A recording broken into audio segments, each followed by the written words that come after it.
हमारे सीजो कॉम्प्लेक्स है, parliament building है, कई प्रॉपर्टीज है। उस समय यूपीए सरकार ने पूरा सारा जमीन को डी नोटिफाई करके वक्फ बोर्ड को दे दिया। यूपीए गवर्नमेंट के संदर्भ में कहा पूरा का पूरा मिसलीडिंग है, झूठ है। जिस सदन में हम बैठे हैं, ये पार्लियामेंट बिल्डिंग, इसको भी क्लेम किया जा रहा था और हम डिमांड करते हैं कि वो ऑथेंटिकेट करे। हम डिमांड करते हैं ऑथेंटिकेट करे।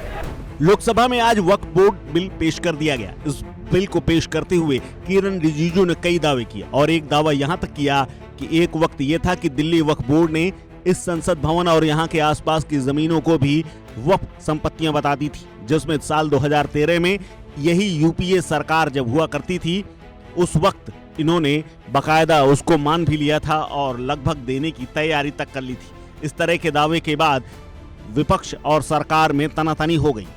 सरकार की ओर से संसदीय कार्य मंत्री ने जब ये बात कही तो उसके बाद कांग्रेस पार्टी के सांसद गौरव गोगोई भड़क गए। उन्होंने बाकायदा 2013 में उस वक्त के सबूत तक मांग लिए। लेकिन सबूतों की बात करें उससे पहले आप किरण रिजिजू का पूरा बयान सुनिए जो कि उन्होंने संसद में बोला है। 1970 से एक केस चल रहा था दिल्ली के अंदर में। दिल्ली के अंदर में हमारा सीजो कॉम्प्लेक्स है, पार्लियामेंट बिल्डिंग है, कई प्रॉपर्टीज है और इसको वक्फ बोर्ड, दिल्ली वक्फ बोर्ड ने क्लेम किया कि ये वक्फ प्रॉपर्टीज है। उसके बाद ये केस चल रहा था अदालत में। उस समय यूपीए सरकार ने पूरा सारा जमीन को डी नोटिफाई करके वक्फ बोर्ड को दे दिया।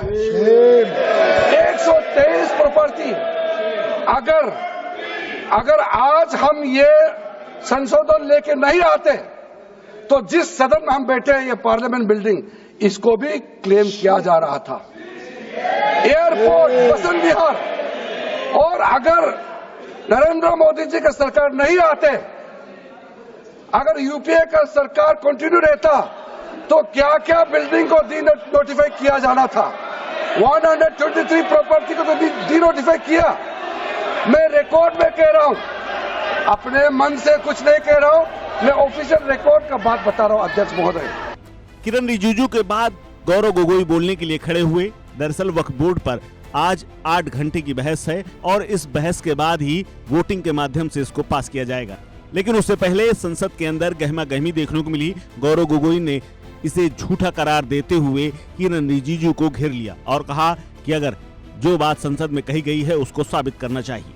क्या कुछ कहा है गौरव गोगोई ने, सुनिए।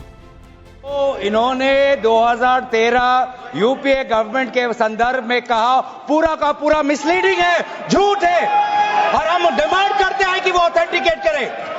हम डिमांड करते हैं ऑथेंटिकेट करे। इसीलिए बार बार इन्होंने आरोप लगाए, बार बार इन्होंने भ्रम फैलाया। आप इसीलिए हम भी अपनी बात रखेंगे, कृपया आप भी सुनने का धैर्य रखिए।